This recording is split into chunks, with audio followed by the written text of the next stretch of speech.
At the dawn of the 21st century, the number of fugitives wanted by the FBI soared to record levels. Federal agencies were overwhelmed with unsolved cases.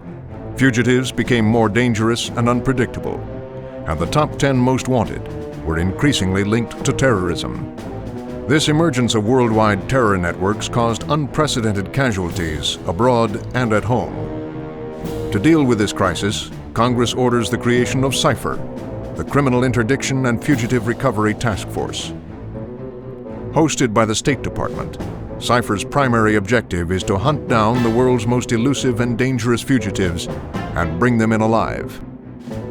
Hand-picked by the military to lead CIPHER's Alpha Team, Lieutenant Jake Seaver is a veteran of counterterrorism and urban warfare. In 1999, a covert mission was launched to hunt down and capture top al-Qaeda leaders. Seaver was assigned to this mission on the Afghan-Pakistani border. Lucas Benjamin Aker is the suspected leader of the Utah-based Patriots militia group. He is believed to be the main supplier of black market arms and explosives to drug cartels in Latin America, including the notorious Perez cartel. Aker is alleged to have manufactured several suitcase nukes for sale to drug cartels and terrorist groups. Aker should be considered armed and extremely dangerous.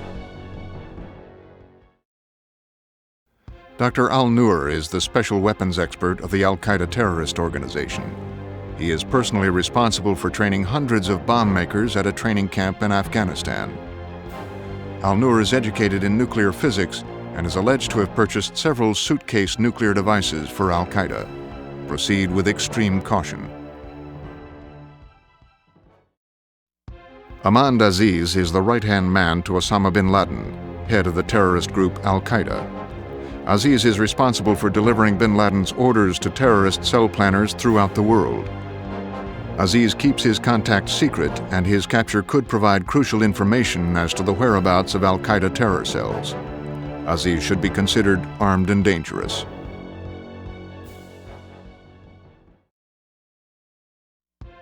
Ali Binasi is a high-ranking member of the al-Qaeda terrorist group and has been implicated in dozens of bombings around the world.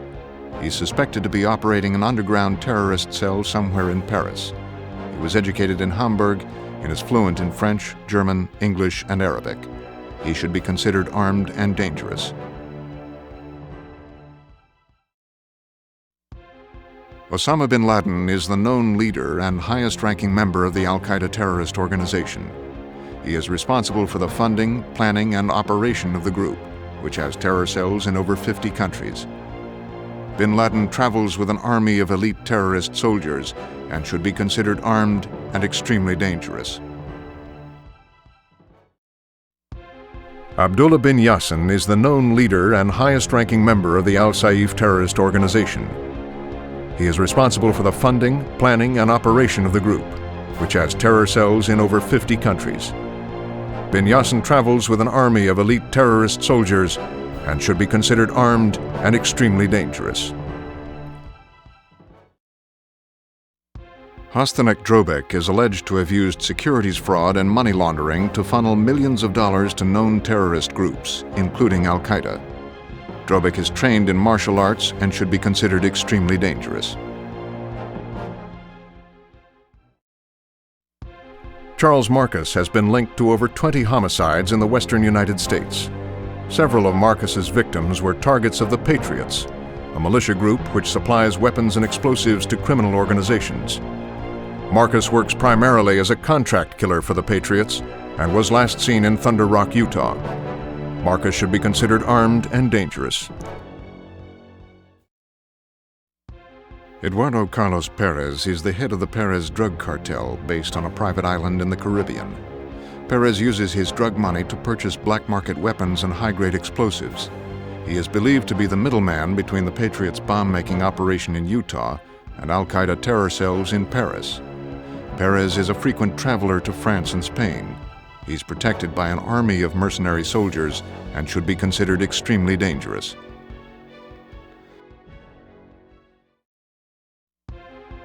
Jamal Richardson was an accomplice in a series of murders and bank robberies perpetrated by the Biscayne Posse.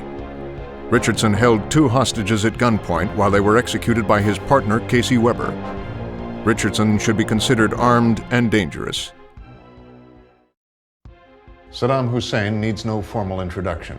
On December 13, 2003, the world thought America had captured the dictator.